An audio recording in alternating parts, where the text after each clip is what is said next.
Everybody talks about what the new trade center is going to look like. For 7 years, 37-year-old Philip Morelli was a construction worker inside the trade center. The Queens native says he loved his job at the Twin Towers.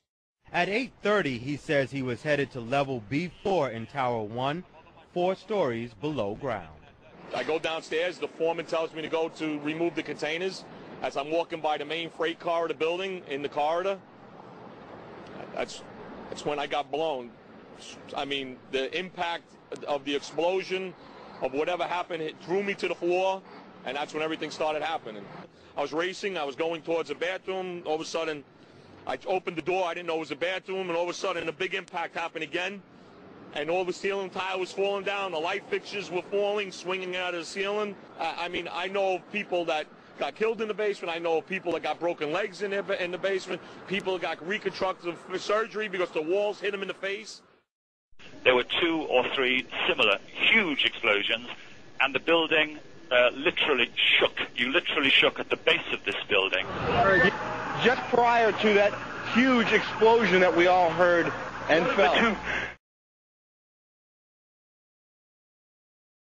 I get to the front of the building, the West Side Highway entrance, the main entrance. As I get there, all the glass is broke into pieces. There's not an intact piece of glass anywhere. There's no revolving door either. I get to the front, and all of a sudden I hear, "Don't look back! Don't look back!"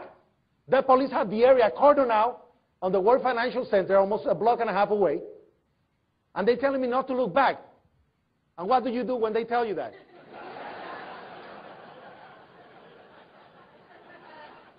I turn around and I look back. And ladies and gentlemen,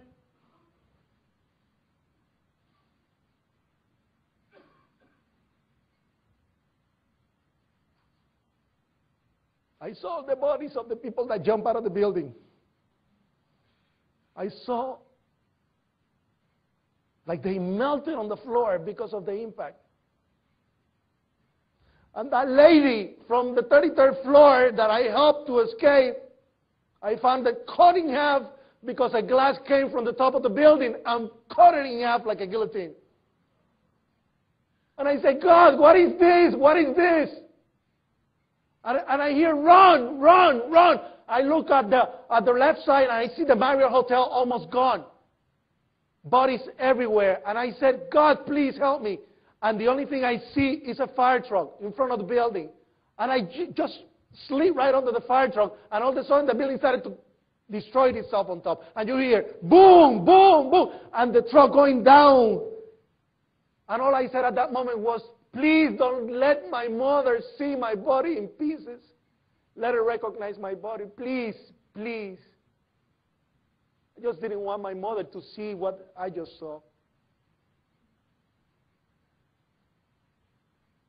There was silence all of a sudden, and this cloud of dust came from all over.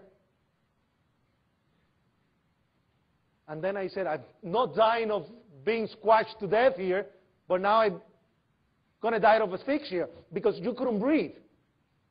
You feel your lungs expanding and contracting. And I said, "This is going to be a slow death."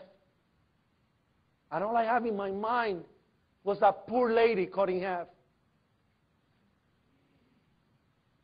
The most dantesque thing I ever seen in my life. And at that very moment, I just said, "I'm going to die. This is it." Abbiamo cominciato ad andare tutto un momento, gente che saltano giù. Uno è saltato giù, ha preso un vigile.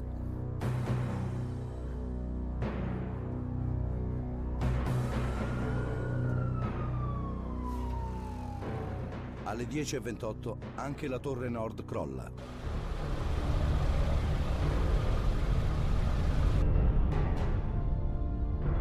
Ho gettato la mia maschera, l'ho gettata per farmi più leggero, ho cominciato via a correre, perché adesso quando mi sono girato ho visto l'attore che andava giù.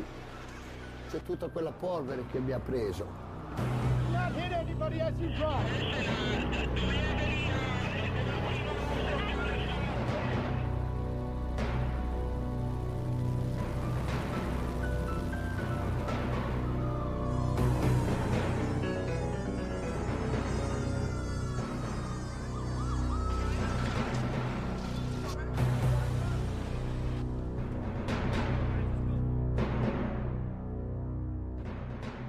Quando sono arrivato a casa, tutta la mia famiglia a aspettarmi. E io sono stato fortunato di andare a casa con la mia famiglia. Tutti i miei amici che erano assieme non ci sono potuti arrivare.